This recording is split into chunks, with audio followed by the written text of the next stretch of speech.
surface urbaine de Dakar qui a poussé et les gens ont empiété dans le tracé des réseaux hydrographiques. Les gens ont occupé des anciens cours d'eau qui se sont transformés en surface rurale, en surface agricole, en surface urbaine. Et ça s'est complètement dégradé.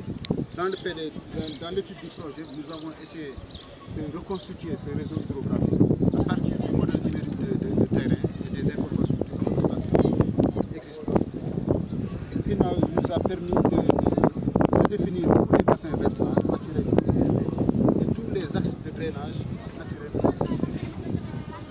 Pendant les années 2005, même un peu avant cela, ici à Djiddah Thiaroye Kao, l'exploitation de la nappe de Thiaroye a été progressivement arrêtée et le niveau de la nappe a remonté dû à l'arrêt des forages, de l'exploitation des forages, mais aussi dû aux apports des rejets d'eau usée domestiques, parce qu'il n'y a pas de système d'assainissement. Et puisque nous sommes sur un aquifère avec un faciès sableux, ça s'infiltre et la nappe continue à recharger. Il y a environ près d'1 million de personnes dans tout le secteur. Chaque jour, 20 litres, 30 litres, et ça recharge la nappe en plus des eaux pluviales qui ont augmenté ces dernières années. Quand les inondations se sont posées, la réponse apportée, c'était de déguerpir les gens comme ici, de creuser des bassins et de transférer ces populations à Niakhare. Mais nous avons, dans le cadre du projet, repris l'étude hydrologique pour redéfinir le système hydrologique et hydrographique. Parce qu'en matière de drainage, il faut d'abord se fonder sur la topographie, sur la morphologie du terrain, l'hydrographie du terrain, pour faire quelque chose qui a une cohérence hydraulique et puis une efficience et une efficacité hydraulique dans des limites acceptables. Parce que le pompage coûte cher, les débits pompés, souvent c'est pas significatif.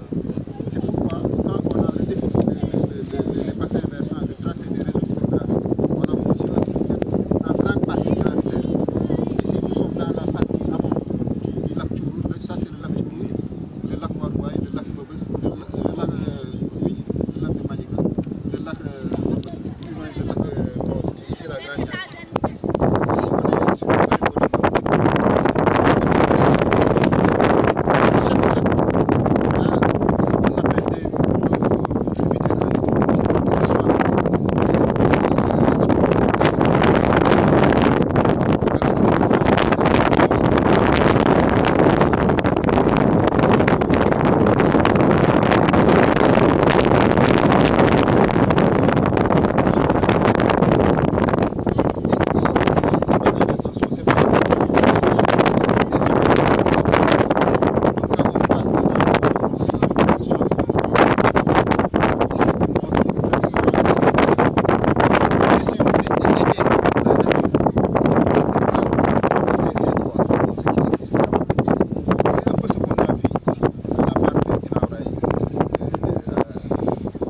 qu'on a visité, il y avait cette grande mare qui était reliée à la mer par ce groupe d'eau, aujourd'hui remplacée par le canal de Gadawa. Donc c'est ce qu'on essaie de faire dans le secteur. De cette manière, l'eau va s'écouler en gravitaire. Naturellement, c'est dimensionné pour une pluie décennale. Et en plus, on capte aussi les eaux de la nappe pour imposer un niveau max à la nappe. Donc, il y aura aussi toujours des réserves souterraines qui pourront être utilisées à d'autres objectifs. Mais principalement, on va fixer une cote à la nappe sécuritaire pour les habitations. Et aussi un axe hydraulique où les eaux pluviales pourront s'écouler en grande quantité de façon gravitaire. Bon, on a quelques contraintes ici au niveau de ces lacs. C'est pourquoi parce que le niveau de ces lacs est trop bas par rapport à la mer. Donc on a essayé de concevoir un système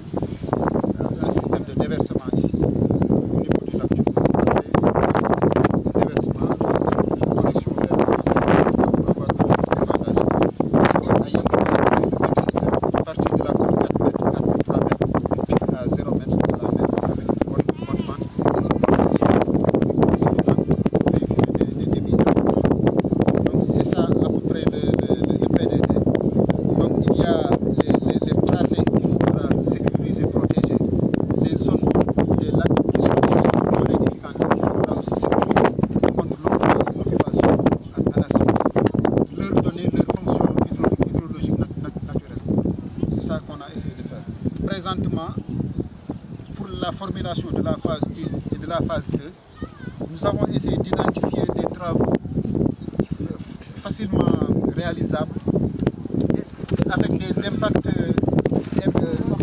très importants, parce que la Banque mondiale a des indicateurs sur le revenu par habitant par rapport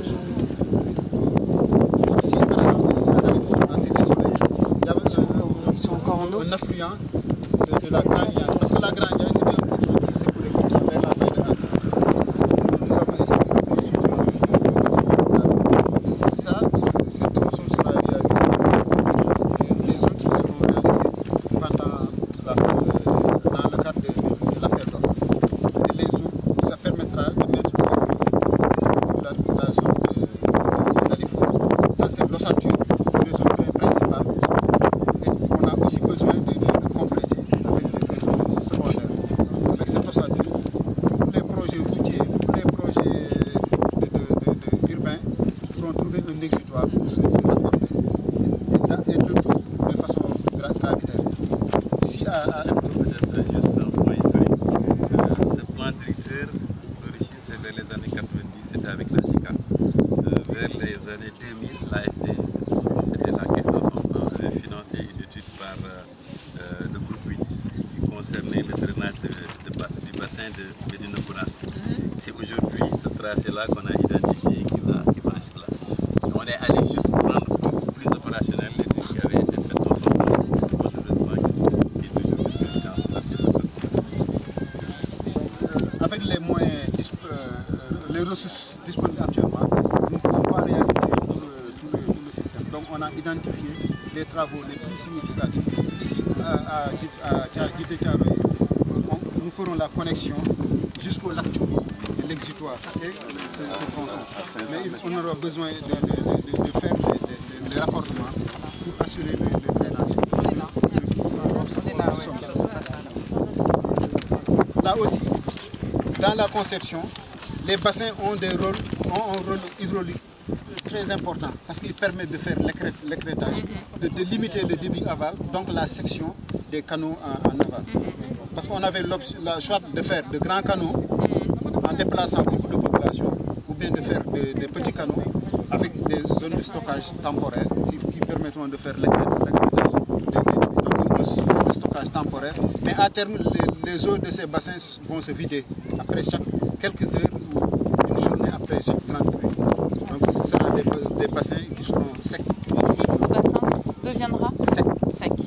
Seulement pendant les grandes pluies. Pendant la saison sèche. Bien sûr, oui, bien sûr. Mais aujourd'hui, par exemple, dans un an, on peut considérer entre deux pluies, si la pluie est espacée de 5 jours, 3 jours, ce sera sec. Les petits débits vont s'écouler dans un petit canal de ceinture périphérique qui permettra de recueillir les eaux de la nappe et les eaux des petites pluies. Donc il y a un gros enjeu pour arriver justement à maintenir l'emprise des bassins qui seront vides. C'est pourquoi la capacité de stockage doit être maintenue. Ça fait partie des réflexions que vous avez. Impérativement, ça doit être protégé. Ouais. Même les lacs aussi sont des exutoires naturels. On doit les protéger, les sécuriser contre l'occupation, contre l'urbanisation. Ils font partie du système naturel, du système hydrologique. On doit leur redonner leur fonction naturelle. Parce que si on occupe le bord du lac, on empêchera aux eaux de diminuera la capacité de stockage. Cette carte représente les zones à préserver. En fait, dans la composante 1 de la planification, on va avoir sur cette zone un devenir de détail qui va prescrire les règlements d'occupation de l'espace. Toujours dans les accompagnements de la composante A, il y aura des propositions de normes de construction pour renforcer la résilience des populations dans cette zone. Ça, c'est les aspects soft. Et c'est aujourd'hui ces zones rouges qui sont partiellement occupées. C'est des zones qui sont agressées. Aujourd'hui, elles sont déjà. Soit c'est des lacs, soit c'est des zones, en tout cas, qui sont absolument préservées. Ça, j'ai compris dans l'avenir, mais est-ce qu'aujourd'hui elles sont déjà occupées? Oui, certaines.